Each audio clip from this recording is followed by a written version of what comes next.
I always say, look, if you're going to go and take the professional risk to start your own business, don't forget why you did it. So what happens is people get to the other side, they get their business up and running, and many times they just forget. The world is our oyster. We could pick any technology solution we want. Now we've got to diligence it. We got to take the time. We got to get compliance to prove it. We have to test it out, right? Test and learn is a big phrase I use a lot. But with that, I mean, it's the wild, wild west in a good way, if that makes sense.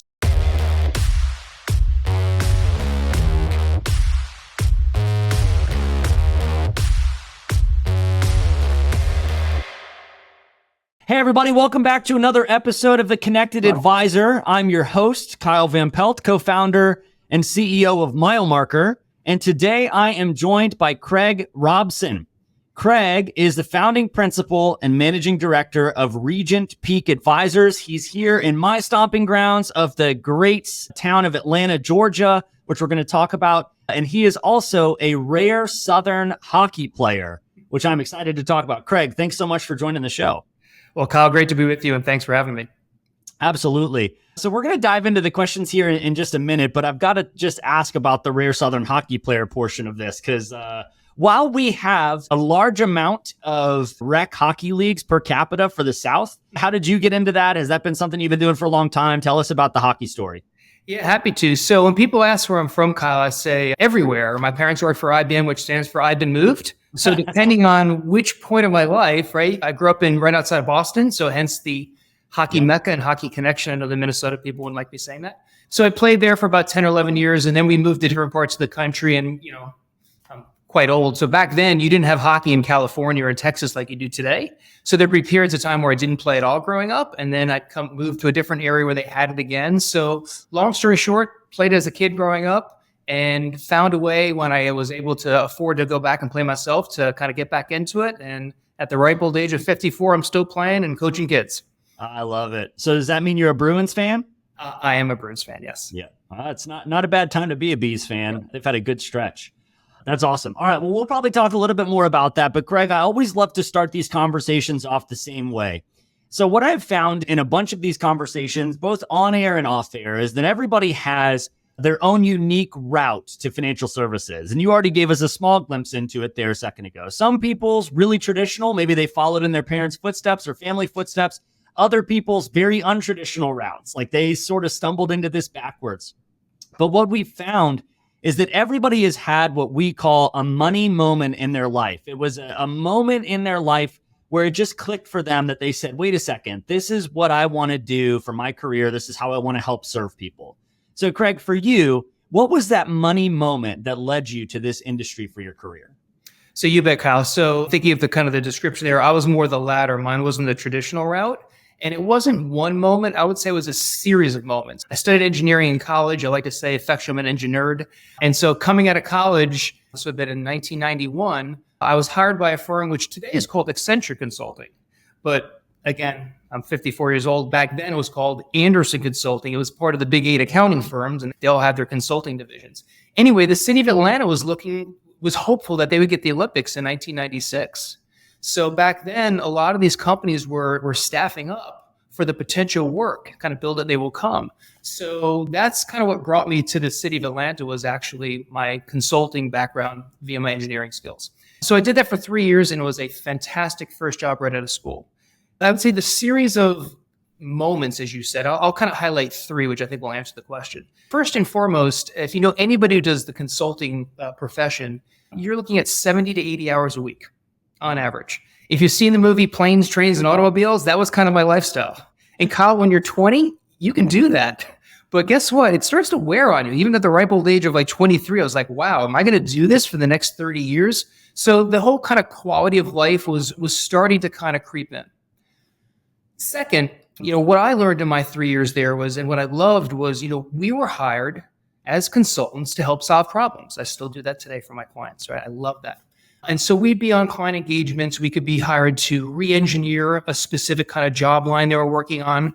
We could be hired to do a software kind of search selection, try to pick a new piece of software. We could be hired to shave, 10 minutes off the job line in the production and the manufacturing plants. All these things I mentioned, I actually did. Oh, that's cool.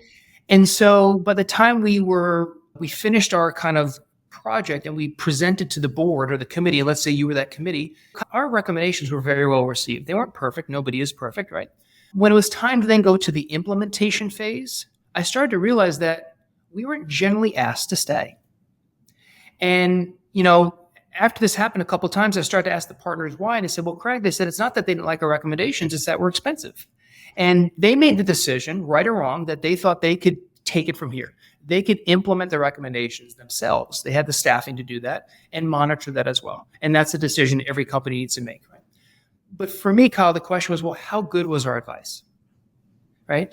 We're going to learn some things by implementing that maybe we could have done differently or better. So that kind of really started to gnaw at me or bother me. I know it's not perfect, but how do we get better if we don't see the fruits of our labor, as I like to say? Yep. So that was the second kind of mini moment. Is there a way to have a career where you can deliver advice, implement the advice, and then monitor the advice? Okay. I'll draw kind of the 360 when I talk to prospects. All three of these are critical in terms of that life journey. And then the last one was actually just sitting in an office with one of our clients, Accenture, Anderson Consulting. We work some crazy hours, as I told you. Get to know your clients really well. And I'll never forget this, Kyle. A gentleman who's twice my age comes in on a Thursday night, and he's pretty happy. And I said, hey, we'll just make up a name, Dave.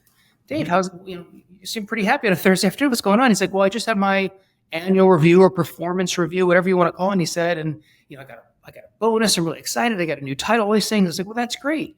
But I could tell something was a little off. I was like, you seem excited, but you seem a little I don't know, there's questioning going on. And basically, to kind of get to the answer here, they introduced equity compensation, restricted shares, stock options, and he had no clue what that meant.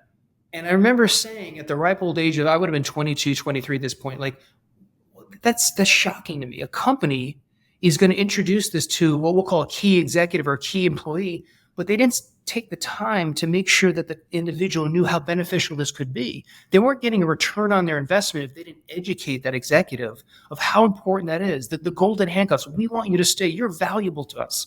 So I felt there's a gap there. So now to bring it all back, it was those series of moments that at the ripe old age of 24 caused me to literally walk in and resign. And this is back when there wasn't the internet, right?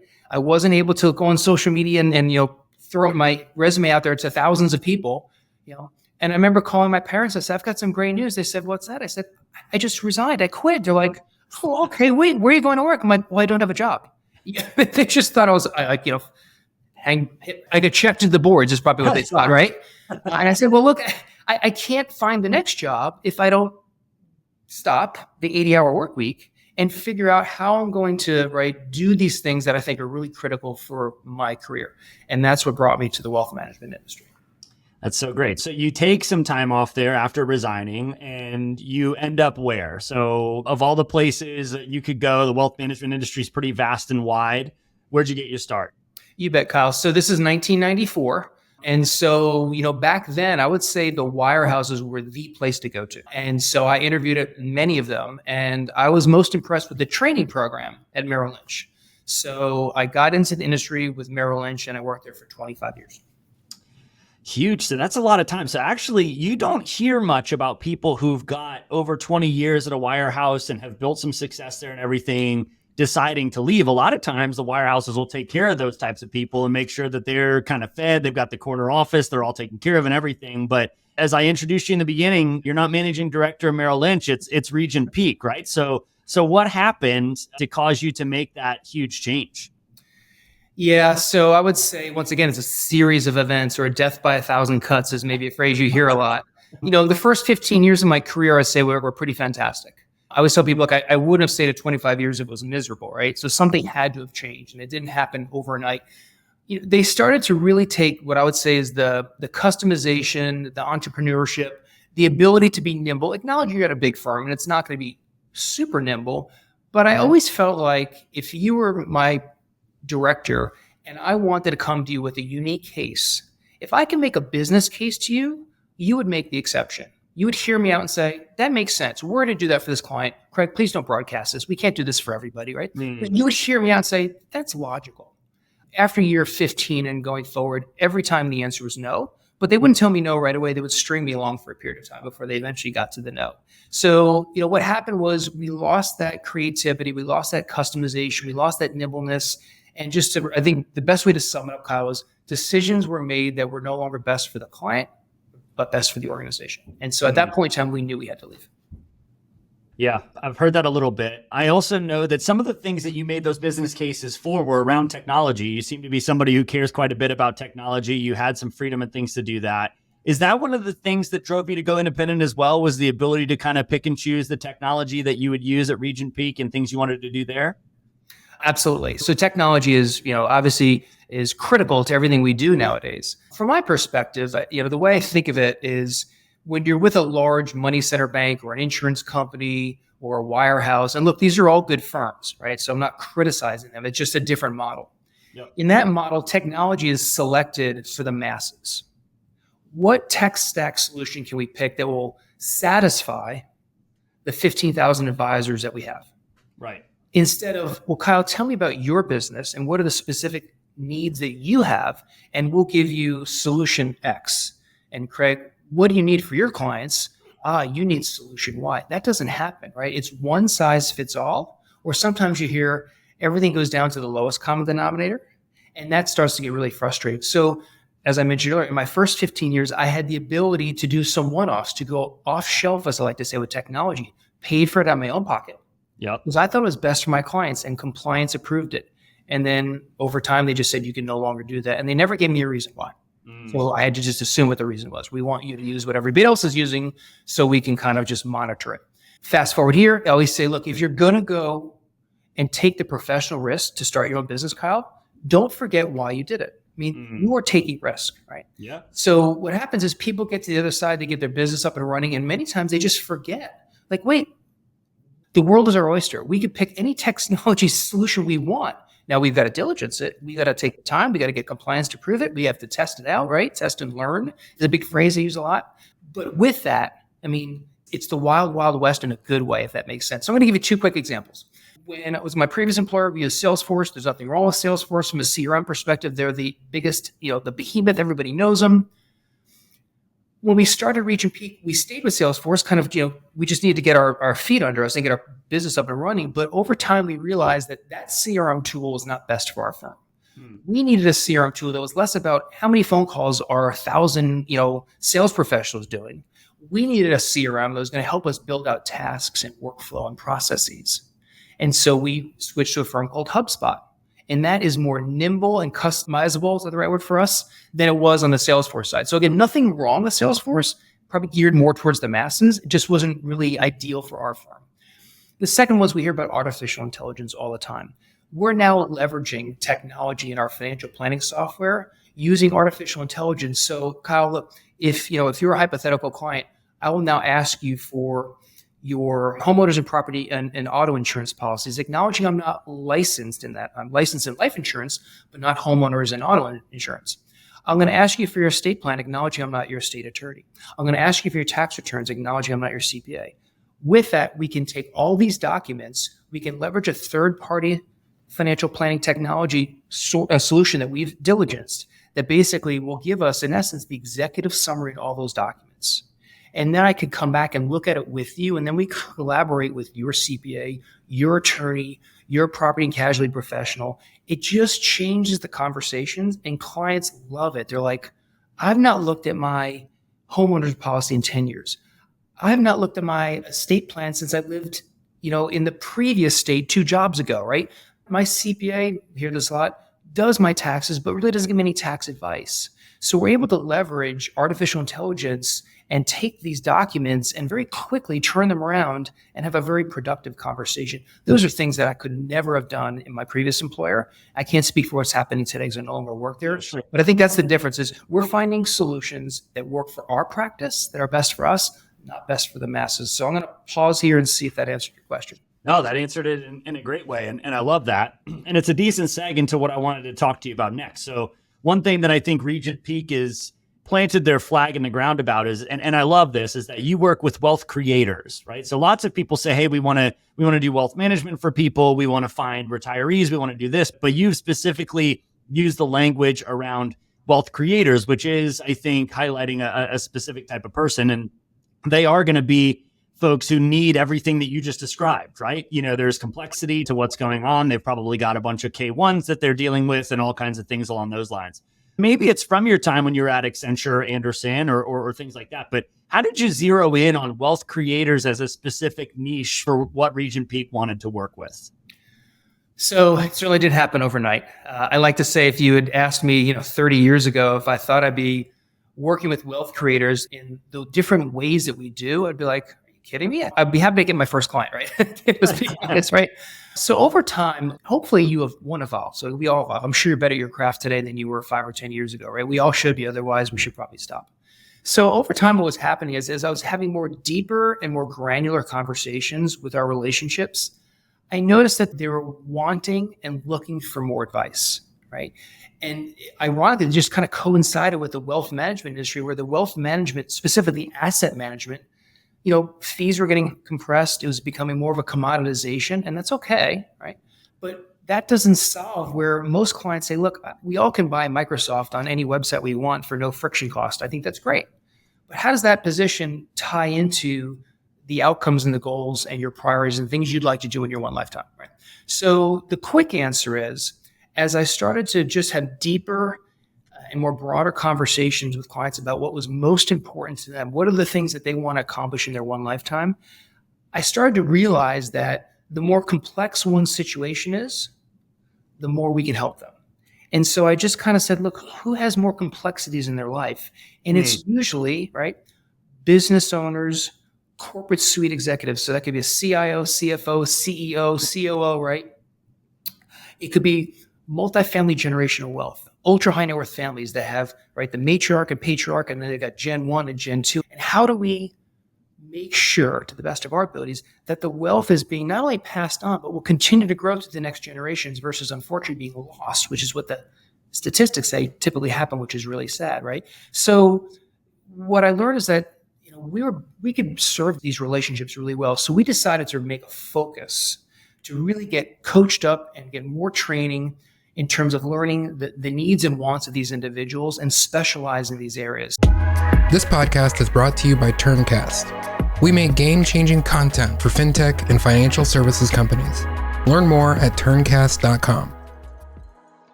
How much do you think your experience working as a consultant kind of played a role in wanting to work with these people? Do you think that training kind of plays a role in this and helping with the relationships you have with those clients? Oh, absolutely. I'd say probably, Kyle, ironically, around the same time that I started to think I might be better served starting my own practice, we are getting really deep in conversations when building out clients' financial plans, right? And this was probably the answer I should have gave you is, while we're getting deeper in these conversations and customizing their plans, we learn more and more about their compensation programs. And I would call this total compensation offering, TCO. Look, most executives are smart enough to know what their cash is and what their base salary is, what their cash bonus is, and they might know a little bit about their restricted stock shares, but you start talking about stock options and deferred compensation and phantom stock, and they need help, right? And so the more we really kind of unpack that for them, the more all of a sudden the conversation went into, well, now that you brought this up, Craig, I'm going to pretend you're this hypothetical client. You might say to me, Craig, I'm the CIO today. I'm 47 years old. I want to be the CEO in the next 5 to 10 years. And I'd say, okay, well, what's preventing you from doing that? And you say, well, funny you should ask. Actually, the CEO today, she just landed that job 2 years ago. She's not going anywhere unless there's a health issue. We're not going to wish that on anybody. So she's probably set. And even if she were to leave in the next couple of years, I'm probably competing against 3 or 4 other people in the org chart. So we literally start to have these conversations. I say, well, maybe you need to leave, right? Maybe you need to go elsewhere. And you'd be like, well, yeah, maybe I do. And so we just started kind of like brainstorming, like if I'm the COO or the CIO today, and it's hypothetical, and I want to get to the CEO, what are the things that you need to do, right, to make that happen? And ultimately what I'd say is that, look, I think I figured it out is that because we're a fiduciary, you can have this confidential conversation with me that you can't have with many people, right?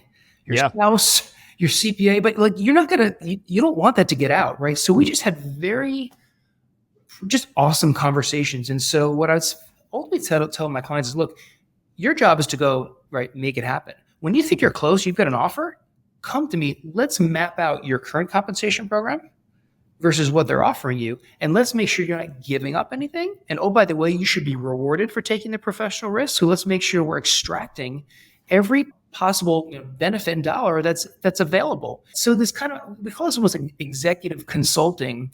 It really was a catalyst from deep financial planning that we did and tying in the total compensation offering. And so the total compensation offering is more the quantitative piece. I would say the qualitative piece was, so Kyle, tell me about your goals. Like, what do you want to do?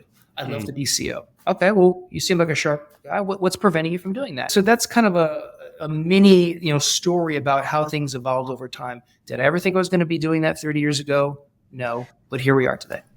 Yeah. So I find that very fascinating because I feel like a theme that I'm having with a lot of these conversations is this move and this shift away from, yes, being a fiduciary is incredibly important. Don't get me wrong. But it seems like for 10 years or so, that was what people used to try and differentiate themselves. Like, hey, I'm a fiduciary, I'm fee only. Well, now all of a sudden everybody is. So how do you go back to differentiating? And I think it's things like what you're talking about is, hey, lots of people can help you with asset allocation. Lots of people are trained to do a financial plan for you. But how many people can really help wealth creators deal with career transitions or really be able to navigate this type of stuff? And it's so funny because I don't know, I wouldn't chalk that up underneath a financial advisor as a role. So it almost seems like, it's this combination now of financial advisor, life coach, life consultant sort of thing. But it's all your hopes and dreams and desires for where you're going to go with your life. When did that start to happen? Because I remember, 10, 15 years ago, if you talked to somebody who was an advisor at a Merrill Lynch or a Morgan Stanley or something, they're just trying to put the next best thing in front of a client. Like, hey, this is what we think you should be thinking about, like to help you make some money and to try and beat the market. Right. So I think that the whole role and profession has changed so much in the past 10 years. And that's really fascinating to me.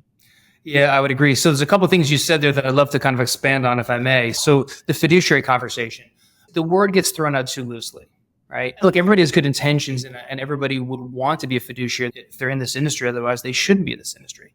But technically, right, you can't be a fiduciary if you work for another employer. And that's always the differentiator. I say, look, if I'm in a competitive situation, I would just say, well, ask the competition. Let's say you work for Goldman or UBS. Ask them how they can be your fiduciary if they work for somebody else. And I said, just watch them kind of squeam a little because they can't, right? Yeah. So I think fiduciary is super important, but there's folks that truly can be a fiduciary, right? And there's folks that can't. Your financial planning comment. Look, there's so much great technology out there. I just talked about some of the technology we've diligenced and now we're using, which has artificial intelligence in it. We love it, right? And it's changing every year, right? It changes so fast. It's a tool in your toolbox, but I always remind people, or I would like to remind people, it's analogous to if you were building a house, if you building a custom home and you hired your carpenter or your project manager or your contractor, you weren't going to hire him or her because of the best hammer or jigsaw they have. You expect them to have that. Like, that's a given, right? You already got to the interview because of you were referred to me or you got great brand name recognition. I already expect you got the top of the line tools.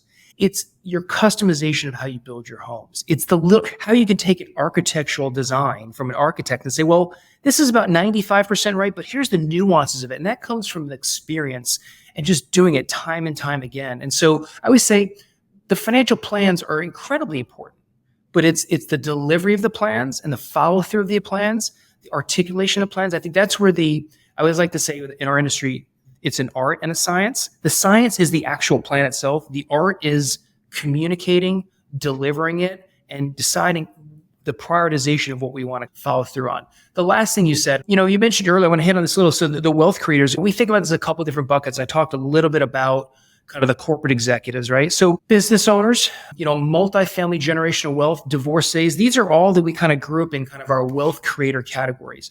And I would say the commonality is just that. Generally speaking, right, they're going to continue to create wealth in their one lifetime. And so it's not just we're helping them until the age of retirement at 60, right? It's that these people are motivated. They're not workaholics, but they enjoy work, right?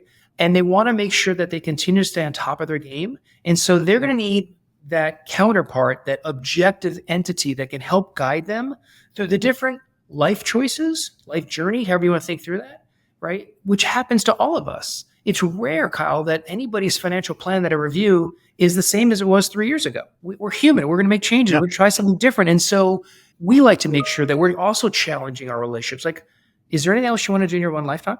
The answer is yes, right? Look, and like, or wow, I didn't think, I'm so excited we've made so much wealth. I would not have, I used to have this line after 08, 09. I didn't think we'd make back the wealth in 3 or 4 years. Fast forward 10 years later, now your wealth is even more. What are you going to do with it in this one lifetime? So it's a fantastic group or niche to focus on. And it's just making sure that you as an advisor have the tools, you have the team, you have the capabilities, and you have the resource strategy to help these relationships, not only today, but going into the future. As you say that, and even as you answer that, I'm thinking about, okay, these people have had great success, what a lot of people dream of. And, the term that most would use is generational wealth, right? So they've been able to create generational wealth. And that makes me think about the next kind of existential questions everybody has, which is, how do I take care of my family with this? What does that look like? Et cetera, et cetera.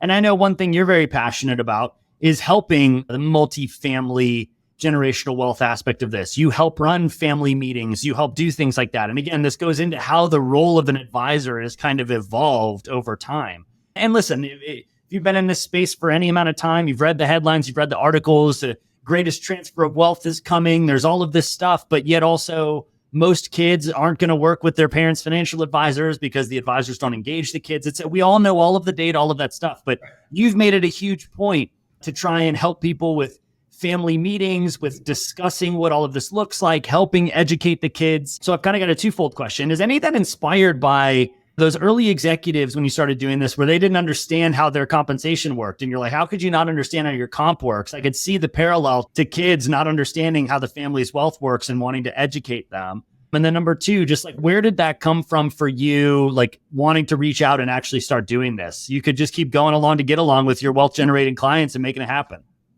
So I think it was probably been about 5 years ago, maybe a little less. I started seeing some statistics which were really concerning to me. So the theme that you said, which we most hear, is this going to be the greatest transfer of wealth, and right, and totally agree and see that. And yet our industry, I think, views that as a fantastic opportunity, and it certainly is for the industry. The trend that's right next to that or behind that, which is concerning, is that the majority of wealth that passes from the matriarch and patriarch to the next gen and future generations gets lost, destroyed, decimated. And I remember saying, like, how can that be? And I just started thinking about our matriarch and patriarchs. I'm like, these are just sharp individuals. They've worked so hard. They've got a great value system. I'm sure that their kids who I've not met yet, here's the first clue, right? Probably are raised really well. And so I started to unpack that a little. And what you learn is, all these things, and some of what you mentioned is, so look, the kids don't generally want to work with mom and dad's advisor, right? I'm too old in theory. I don't think I am, but that's kind of, the 25-year-olds think I'm too old. The other is, families don't like talking about money. It's a weird subject to talk about. They many times also associate with death, right? Trying to get a new client to execute an estate plan is not as easy as you think. They just don't like thinking about end of life goals, right? So you've got that element. You've also got the element of, there's these kids, this isn't their priority right now at 25 and 30, right? They're still getting their own careers up and running. They don't really have a focus on this, right? And then they want to do things their own way, right? And then the obvious stuff is, they could just really make poor decisions, right? Because they don't have an advisor or somebody helping them. So I was like, well, that would really be terrible. That if my clients work so hard and, 50 years from now, maybe their kids didn't lose it all, but it's a fraction of what it once was. It should be more, right? If they continue to do what we're doing. And so I was like, well, I don't want that to happen for my clients. So I was like, I want to do something about that. So we as a firm, in essence, went back to school. What I like to say, Kyle, is if you're not advancing in this career, you're declining. Somebody's going to leap past you at some point in time. But you got to keep growing your game, as I like to say. So I was like, well, we're going to go get coached up. We're going to get skills so that we can actually proactively have these conversations. So we went back to school. We found a firm that specializes in this. And myself and other advisors at Regent Peak went and basically really learned the ins and outs of this. So with the end goal is that we feel that we're equipped enough to have proactive conversations, to facilitate these type of meetings, and to carry it through to help the next gen. So then if you think about that, you take this conversation, this idea to your clients. And I mean, I've had clients cry. Like, I can't believe you're finally bringing this up. Like, or I wish somebody would, we've been thinking about this. It's just really powerful conversations. And, from that, it's, if Mr. and Mrs. Klein, if you think this is important, I need you to help me to make sure that your kids will attend this meeting. It's like, why are we going to this meeting? Like, are you gifting me some money? No, right? But we want to make sure we stress the importance of this. So these have been fantastic meetings. They continue to go on. It's not a one and done. I'm very clear with our relationships. If we're going to do this, we're going to do this not every year, right? But every couple of years, depending on the deliverables and what we've learned from these meetings, right, we're going to continue to meet to make sure that this theme needs to continue on, is passing on mom and dad's values, priorities, goals, making sure that Gen 2 and Gen 1 have the tools, right, have the advice, have the understanding to carry this through so that they can actually grow the wealth. Yeah, makes a ton of sense. I think lots of people desire to do that type of stuff. I think if you went up to an average advisor and it's like, hey, would you like to engage the next generation or that day? Yeah, of course I would. But, a lot of them don't really know where to start. So how do you actually have success with this? Because I'm also sure too, if you go and approach the clients like, hey, I want to get your whole family together and we're going to do this meeting and whatever. And they're like, yeah, that's probably going to be pretty awkward, right? I mean, I don't really know what that looks like. And yes, I want them to know about it, but well, let's just kick that can down the road a little bit. So if I'm an advisor who's thinking about trying to do some of this stuff, how would you recommend getting started and being successful with it? Yeah, you bet. So I could just tell you from my experience what we did, and it's really worked for us. We dug in, right? We really tried to learn the statistics, the trends. What were the friction points? What was causing wealth to be decimated or decline or destroyed like that? And so that we then, again, really got coached up so we could have these conversations. So once we felt we were prepared for that, then look, not every client in your practice fits within this kind of, right, multifamily generational wealth. You may only have 20 clients that fit. You may have 10, right? But the point is, the ones that you do, if you don't do this, somebody else is going to do it, right? And as a practitioner, you're going to be really disappointed in yourself. So we created a list, in essence. These are the clients that we think would benefit from these conversations. And then so I had the conversation, just a one-on-one. Hey, look, I want to talk about something that's very different. We've never talked about it before. I'd love 30 minutes of your time. And then you just share with them, here's what I've been doing behind the scenes for the past 18 months, right? Here's why I think it's really important that we change the trajectory for your family. I don't want this to happen to you. And so I've yet to have a family say no, by the way. So everybody says yes. So like, we want to do this. Then it's, how do you implement it? My process is I have the matriarch and patriarch. When I say buy-ins, as you're buying something, get aligned with what we're doing. And then we ask them to reach out to the kids and say very simply, Craig Robson from Regent Peak Wealth Advisors is going to be reaching out to you to put time on the calendar for 30 minutes to have a confidential conversation with just each of you individually. You can share with him anything you want. It stays between you and him. Why are we doing this? Mom and dad feel it's time, with the help of Regent Peak, to start educating our kids on the wealth we've created, the wealth we'll continue to create, and that we want our next gen to be just as successful, if not more successful, because there's lots of pitfalls, right? There's so many things that can kind of trip up next generation. And here's a phrase I use a lot. And I have a lot of corny phrases, by the way. This will definitely be corny. Creditors, predators, in-laws, and outlaws. I'm like, they're the four you got to look out for. And whenever I say it, the clients just kind of laugh. I'm like, but they're like, yeah, that's good. Wait, say it again. I'll write that down. Like, creditors, predators, in-laws, and outlaws. You think about next gen, like that's, nowadays people are really smart. They can figure out where the money is and they can sue people. I mean, there's so many different ways. So they get the kids on board. I have a conversation with each of the kids. I say, hey, look, we're going to have this family meeting. We're all going to be there. I'm going to be there. I'm going to be facilitating it. I'm working on an agenda. The meeting should not be more than 2.5 hours. Otherwise you lose people. What are the things that you want to talk about? Acknowledging we're not going to talk about how many zeros are in mom and dad's account. We're not going to talk about how much money you may or may not be getting when mom and dad pass away, right?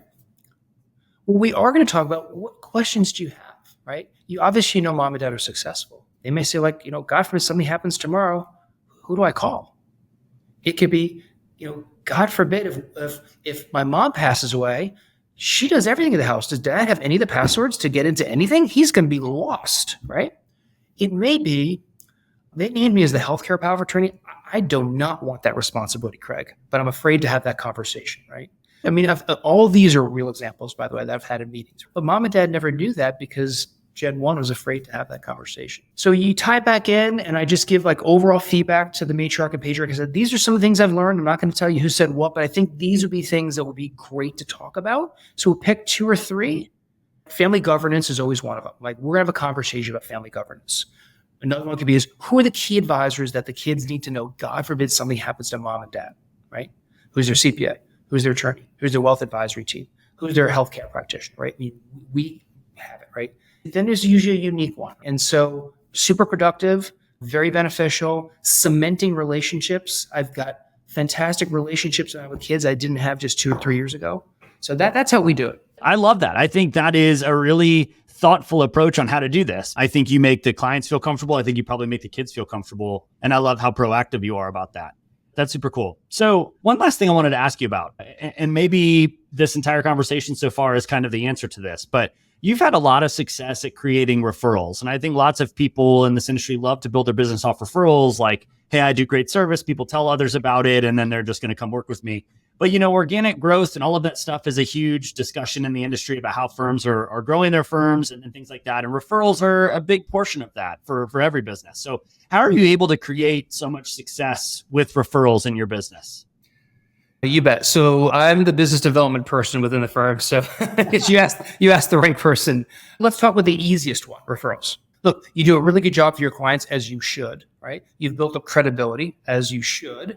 And then with really no other effort, over time, clients will contact you and say, I've got a name. I've got somebody I'd like you to contact. Fantastic.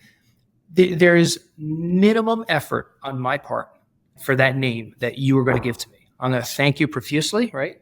Whether they become a client or not. I want you to continue to be thinking about us. We want our clients to be advocates of the firm, right? I like to say shouting from the mountaintop. It's a little extreme, a little hokey, but you get the point. Yep. The next 2 are maximum effort. So if referrals are minimum effort on my part, the next 2 that I do are maximum effort. It requires me to do something and do a lot. So the second one would be a sourcing of introductions. So Kyle, this requires me to proactively look for whatever word phrase you kind of think about, individuals or names or people that you either know or might know, and I'm going to ask you to make an introduction for me. So Kyle, you told me as we were building out your financial plan, we were doing your total compensation offering, there's a really good chance that you were next in line to become the chief human, whatever the title is, chief experience officer, chief client experience officer is a good one, right? It's not the title, but it's close enough, right? Yep. Top 5 C-suite publicly traded company, okay? And a month or 2 later, you come up and say, hey, Craig, just want to give you the great news. I got the job. Awesome. Congratulations, right? I'll say, hey, by the way, who's getting your old job?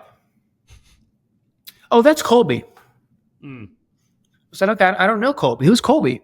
Colby's the next rock star of the firm. Colby lives out in Texas. We're relocating Colby to Atlanta in the next couple of months. Oh, wow. I actually handpicked Colby with the board because he is the next rock star. Craig, I'm glad these calls are confidential. I think he's going to be better than I was at that job, right? Don't tell anybody. Right? Okay, so, and then I just bring it back to you. Well, congratulations again, Kyle. I'm super pumped for you. I'm excited to now parlay your new total compensation offering into your financial plan so that we can embed that information and see what new goals and outcomes that we could, right, do in your one lifetime. So about a week later, guess what? I'm calling you back up. What do you think I'm going to ask about? Colby. Yeah, you're going to ask about Colby. Yep. Hey, Kyle, remember last week we were talking and I would talk about your new job. And you say, yeah. I said, hey, you mentioned that rock star Colby. You're like, yeah. I'm like, I would love an introduction. And I just pause. And you've worked with me long enough, you know exactly what I'm asking. And you'd be like, yeah, why didn't I think about that, right? And I'd be like, well, because you're not in my industry. Like, this is what I do for a living. You don't, right? Yep. And not every time, right? But many times, you're like, I would welcome that opportunity. Colby's going to need help. Or you're right, Kobe's going to come into a lot more wealth than he had just 3 months ago. Sometimes they, well, guess what? Sorry, Craig. The reason I mentioned is because Kobe's wife is in your industry. So you're wasting your time, right? You never know until you ask. Yeah. But I source names all the time. And I find ways through my network of contacts to ask for an introduction. And so that's a maximum effort on my part, but bears some really great results. Okay. The last one would be another maximum effort is what I call sending out advanced signals of value. And what I mean by that, Kyle, is so what we're doing here today, right? We're doing a podcast. You were kind enough to ask me to join you on your show, and thank you very much, right? This is eventually going to get put out into the social media, and guess what? Who knows who may listen to it, may read it. It may be another RIA firm saying, look, we don't want to start our own firm, but we'd love to join your firm. That's a great opportunity I would never have known about if I didn't do this. So creating content, doing podcasts, doing interviews, writing white papers, right? You get the point, right? We're sending that out across the Ethernet, right? Just everywhere. And we're looking to see if somebody may be interested. Remember, I don't know the names in that situation, but I'm just sending out these advanced signals with the aspirational goal that people are going to hear about that. And we're going to get some inbound calls. And guess what? That's happened as well. In my previous employer, that never happened. Guess what? Oh, wow. Well, I wasn't allowed to do this. Yeah. We could just use the cookie cutter content that every other advisor, you talked about differentiation before. Every advisor is using the exact same video or the same article. You're no different than the next gal or guy, right? Our content needs to be fresh. It needs to be different. It needs to be unique. It needs to be timely. And it also can't be saturated. You send stuff every day. People are like, God, there's Kyle again on LinkedIn. He's got to tone it down. Right? So I'll stop there and see if that helps. No, that was awesome. I love it. And I think that was not only a great answer, but I think it was really tactical step-by-step that people are going to be able to pull some insights out of that from. So appreciate you sharing. You bet. All right. I want to move to one of my favorite parts of the show and final segment of the show. We call it the Milemarker Minute. So this is a kind of a fun series of lightning round questions. Get to know Craig a little bit more outside of the wealth management professional. So sounds dangerous. Yeah, it is. It's very dangerous. It's scary. But the goal is to try and have all of these answered in less than a minute. Okay. I'm not going to hold you exactly to it, but we're going to try and go quick and make them punchy. Does that sound good? Good. Do you have like a time clock for me or like a stopwatch for me?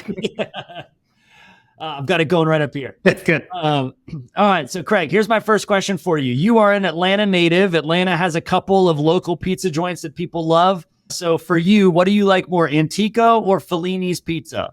Oh, that's a tough one. If I'm at work at Regent Peak, Antico, because I could walk across the street and hit it. Yep. If I'm at home, I'll go to Fellini's because it's closer. So proximity would be the answer. They're both fantastic. They are both fantastic. I'll take that. I'll take that as an answer. All right. Who is your current favorite NHL player? Wow. That's not fair. There's too many. So I'll give the easy one, Connor McDavid. He's just so good. Yeah, he's incredible. Where in the world would you love to travel that you have never traveled to before? I've yet to go to Iceland and Greenland, and I plan to do that. So awesome. Fantastic. Best book that you have read in the last 12 calendar months? Well, I've read it a second time, so I'm going to, that's my caveat, but The Outliers is just my favorite book. Yeah, Malcolm Gladwell? Yep. Good book. All right. And then last question for you. What is the most impactful piece of technology for Regent Peak? I would say it's the software I've referenced earlier called FP, Financial Planning Alpha, because of that artificial intelligence kind of layover that you're able to use. It's been a game changer in the conversations. And so I welcome and I encourage people. I'm not compensated to say that, by the way, full disclosure, right? I just think it's a game changer. So that's how I answered. I love it. Awesome. You got through the Milemarker Minute. Craig, this has been such a fun podcast interview. You really went deep on some tactical stuff, some really deep insights. I know the audience is going to be listening to this, which is going to help, fellow people in the industry. This is almost like recording a study group conversation. But also I know that for people who are wealth creators out there, who are your target market, if they listen to this, they're going to just see what kind of experience they would get with you. So you did just a masterful job of kind of navigating the questions to one, highlight yourself for any potential client that might be listening to this, while also still providing an immense amount of value for your peers. So thanks so much for the conversation. It was insightful. Well, I enjoyed the time today. And if your firm ever needs any help, you know where we are in Atlanta, Georgia. We're always open for new business. I love it, man. Awesome. All right, everybody. That's been another episode of The Connected Advisor. You can connect with Craig on LinkedIn, or there's several other places you can find him. We'll put those in the show notes.